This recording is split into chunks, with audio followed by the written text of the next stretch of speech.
Hello, guys, and welcome to another episode of the Real Football Talk Show. I'm your host, Hassan. Today, I have with me Adil and Famik. Today, we'll be discussing the game Chelsea versus Newcastle United. Adil, what did you make of the first half from Chelsea? I thought the very dominant first half, much like every game of Tuchel's. Teams are struggling to beat the system really and to counterattack it. I think Newcastle tried. They tried to set up in a way, but the interesting thing is how teams are now trying to do things away from their own identity to try and cause problems, because the Chelsea system is very high risk. A lot of the time they are leaving two at the back, and Aspilicueta will do the underlap or the overlap on Hudson-Odoi, and teams are seeing that as a real opportunity to maybe counterattack. So I feel a lot of Newcastle's setup today was based around how attacking and brave Chelsea's system is, but in doing that, they just never had the fluidity and the rhythm and their own identity in their game, because it became so much about how can we expose this over attacking formation and style that Chelsea are playing. For the purists, it can get very mundane, because not only are Chelsea attacking, but they're also winning the ball back with ease, and the counter pressing is so good. They're reading everything and getting it back. So it reminds me a lot of the football they were playing under Sarri, in terms of the way they're dominating possession and winning the ball back quickly when they lose it. What did you make of Famik, the first half? And I can't lie. Since Tuchel has joined Chelsea, I find their games very boring. Mainly because I suppose in this game it was better, but the first couple of games seemed to be all possession and nothing else. Today, you can see what they're building to. So it looks like they're building down the right. And when it gets to Hudson-Odoi, he decides what he wants to do. Either he's going to beat his man or put a cross in. But sometimes just before it gets to him, in this particular game against Newcastle, the big switch was always on to Alonso. And I don't know who was playing down Newcastle's right, but that person was non-existent. Alonso you mean the right back or the winger? I didn't even know who it was, because it looked like the right back was tucked too far in, and the winger wasn't playing as a proper winger, because it was Dwight Gale. He was like a right forward rather than a winger, so he was never coming back. But because of this, Tuchel's tactics pushed them all down towards Chelsea's right and then just switched it out to the left. Alonso's not great, but today he looked good because he was afforded the time based off of Tuchel's tactics. But I feel like Tuchel's tactics are currently working because of the teams that he's played. Because this high press is very risky, but they haven't come against a press-resistant player yet. All the players they come across are not that technically gifted to avoid presses. So when Chelsea press them, they are winning the ball back easily and high up the pitch. But when they start coming up against the players who, for example, like a player like Pogba, Thiago, Wijnaldum, people who don't lose possession under pressure, this is when you'll see how good Chelsea's pressing is, because we don't know yet. We've only seen them against the bottom half of the table. Like Newcastle were never going to win this game. Even under Frank Lampard, Chelsea probably would have still won this game. But I think that's the interesting thing, is to see whether Tuchel's system changes when they play against the better teams. Obviously, against Tottenham, it was much the same. So that's the only. Yeah, but Tottenham are also a team. Tottenham don't have those midfielders. Yeah. And so, Tottenham do that thing where I agree with your point.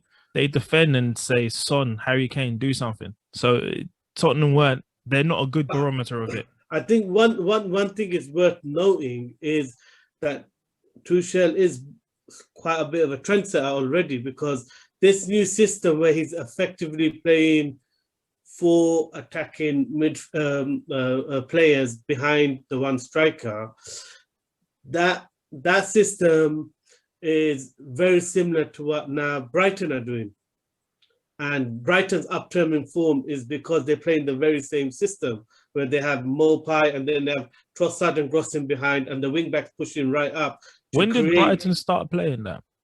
Well, they started playing that as after. So I'm not saying they copied Tuchel in the sense that it happened the game after Tuchel played that, and you would assume that system would have been worked on in the week beforehand. So maybe that's something Graham Potter had already decided to go to. I think Tuchel's been watching Graham Potter and he's stolen his idea. Well, that was the first time Brighton played it. So we will never know. But the point is, it is setting a trend in terms of this formation is new. And until someone figures it out, it's gonna be successful. Yeah. I mean, I think and then everyone's going to copy the team that finds a way to beat it. I think, what did you make of Newcastle's kind of the personnel choice and the formation they kind of went with to counter Chelsea really and their formation? I could understand the idea of putting the pace, having it seemed like they were playing a bit more 4-3-3, but like you said, with Almiron playing as a false nine. Yeah. So I think the idea was good in terms of attack the space and expose Rudiger and Christensen. The problem was with it was the fact players. that Almiron was getting marked out of the game. Yeah, he's not strong. By Kovacic and Jorginho. So what happened was they never set the trap where the defender goes in tight on Almiron to allow the space for Gale and Maximilian. Yeah, Maximilian to attack the space. So I can see the idea, but they changed the identity to such a point because they saw this over-attacking formation. Didn't they play that in the last game though, Newcastle? Wasn't this a similar formation? It was more attacking, but it wasn't 4-3-3. It wasn't, and they certainly never played with a false nine. Yeah, so I think just obviously Wilson being injured may have affected him, but they still had Joe Linton. A terrible footballer. A physical striker might have made that system work. Yeah, because not Joe Linton. Because or Andy like Carroll. They just never had anyone to hold the ball up to make the tactic work. And ultimately, like second half was a barrage. I mean, that right-hand side, the amount of times Hudson-Odoi that's what I mean. Chelsea's, that scoreline could have been embarrassing. Chelsea's player is Hudson-Odoi. And it's crazy that Frank Lampard wasn't playing him. Because I watched the game and I kept thinking Hudson-Odoi isn't playing as a wing-back. He is really just a right winger. Yeah. That's the system. Players in front of him. So it's like a lopsided 4 at the back. Although, as Pilaqueta likes to do the underlap. So it was just a weird a lot of attacking. Very attacking formation. And I think teams are seeing how Chelsea are leaving 2 at the back and thinking, let's change our formation to expose that. Because you'll see. Who is Chelsea's next game? Chelsea got Southampton away, I think. That game. So that could be a game. It'll be different. Chelsea won't have it the way they've had it. Even though Southampton aren't playing well at the moment, they'd find it a little bit harder because Ings is a good footballer and he'll cause their backline problems. Well, if we look at the Chelsea system, the game they found the hardest and were maybe lucky to get the result was against Sheffield United. And that's because Sheffield United do overloads out wide. So that system of Chelsea's got exposed where there was no one to pick up the overloading players out wide from Sheffield United. So I do think teams that play with a lot of width and overlap with a lot of width will expose this system. But for now, I still commend the bravery and the risk that Tuchel's Chelsea are playing with. It's still. Famik, I wanted to ask you: do you think Newcastle fans have the right to be unhappy with Steve Bruce or Mike Ashley in terms of what's happening with the club? It is a tough one because they are obviously still in the Premier League, and you always want your team to be in the Premier League. But when your team's been in the league for this long, you need to start seeing improvement, but not just improvement in results, but improvement of the way you play. Because it's similar to when was it West Ham had Sam Allardyce. He was keeping them up, mid-table was fine, and then the fans started getting annoyed because the brand of football wasn't great. Just like Arsenal with Emery when he went on that, was it 20-game unbeaten run? The brand of football just wasn't good. So the fans started to complain. And it's not fair to say the fans have a right, but you can understand why they'd be upset. Because you don't want to see that kind of football. I feel since they brought Graham Jones in as the coach, they have tried to be more positive. Even today, the setup was more positive. They're moving away from being set up to defend first and counter-attack. But the problem I think the Newcastle fans have is obviously the fact that traditionally under Ashley, they don't spend money or they don't buy players. And this summer, I think because they got Fraser in, they got Eddie Lewis in, they brought Wilson in, that excited the fans and they started to maybe think the team's going to do a lot more and maybe go for it and push up the league. And that hasn't happened. And I think but when you look at those signings, I mean, they're all teams that got relegated. So those players aren't going to really straight away elevate the level of the team. But I think you also just got the a fact manager, that they spent Steve money Bruce, excited the fans. With Steve Bruce as a manager, their style of football is capped at a certain degree because he is not an expansive coach.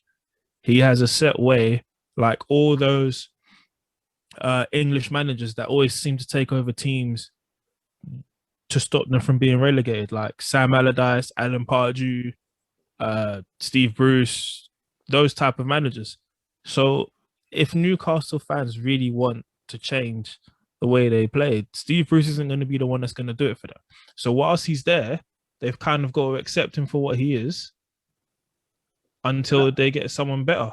I also think it's hard for the fans to see where Newcastle are, considering if you go back 20 years ago, they were in the top four. They were the Champions League team.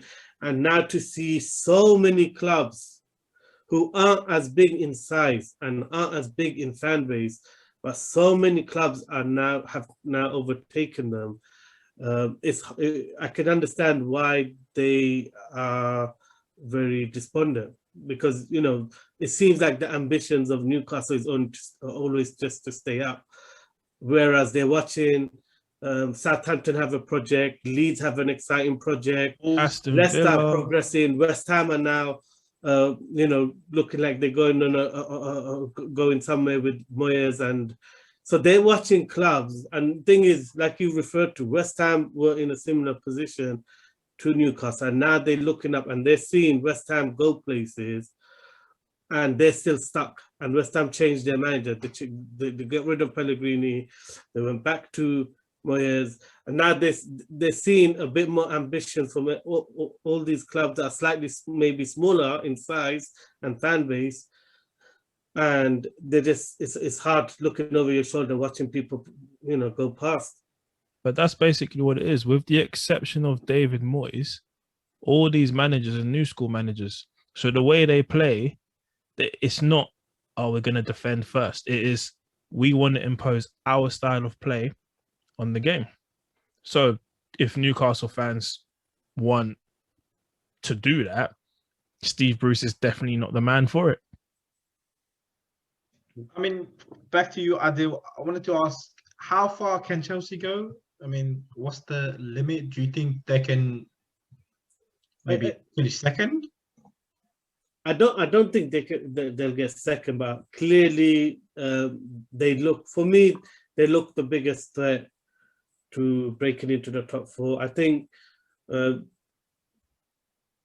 believe, Liverpool will get there, and it'll be quite tight at the end between Leicester, Man United, and Chelsea. I don't think you can include Leicester in that. Leicester are fine. They won't drop out of it. They've managed to win games whilst having key players injured. And now all the key players are returning. This is the right time for them to return, for them to go on a run, which is why I think Chelsea will also finish in the top four, because they've got the new manager bounce. Yeah. Some of their players haven't even started performing. Most of them. Hudson-Odoi has only just started playing. Jorginho has been okay, so he's going to improve. Kovacic as well, he'll start improving. You've got what's his name? Timo Werner hasn't done anything yet, but he's scored a goal. He's improved. His performances are improving. Now he's got a goal, so he might start to perform. Then you've got Havertz, who hasn't done anything. All he has to do is start. Chelsea have a lot of players to start producing, which you'd think that is going to build momentum at the right time for them to build momentum. They're not too far off the top four now. What is it? Well, 4 points? They're in the top four now, aren't they? Yeah. Because Liverpool are fifth. Liverpool fifth. So after today's result, they've moved up. But what I would say is definitely in terms of, I mean, the results United are getting actually remind me of Leicester's results, where they started to get iffy results, and you just had that feeling last day of the season they'll end up dropping out. Yeah. So I would definitely agree that United is the team that needs to be looking over their shoulder the most. I would have totally ruled it out. Yeah, I still think, because of the questions you raised, today, really, that we still don't know what Tuchel will do against the better teams, the teams with midfielders that can handle the press, because it is a very high-risk strategy. So I think because of that, I wouldn't certainly. I do believe they'll be in the top four. I'm not sure whether it'll be Leicester or United that'll end up missing out. I still believe Leicester, because of what happened to them last season, one bad result could still bring back those memories. So, well, I hope it's Man United that go out of the top four. So sorry, just saying that. I mean, just correction. Liverpool are sixth. As an Arsenal fan, you would.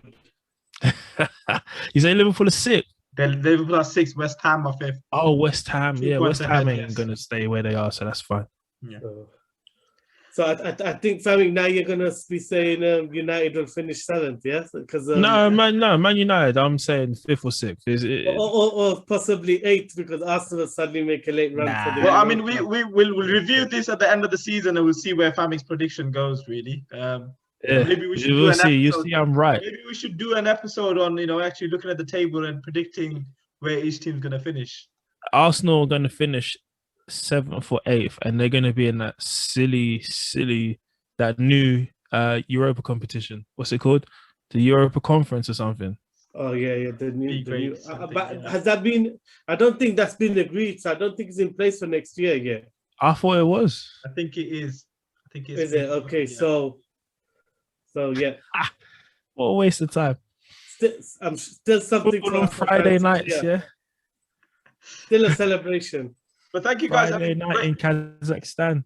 Thank you for your input. Great insight into Tuchel's new formation and strategy, really, and how the team's playing, and some good opinion on Newcastle. And yeah, thank you both for coming on the show. Thank you, Stokesy. Thank you for having me. Appreciate it.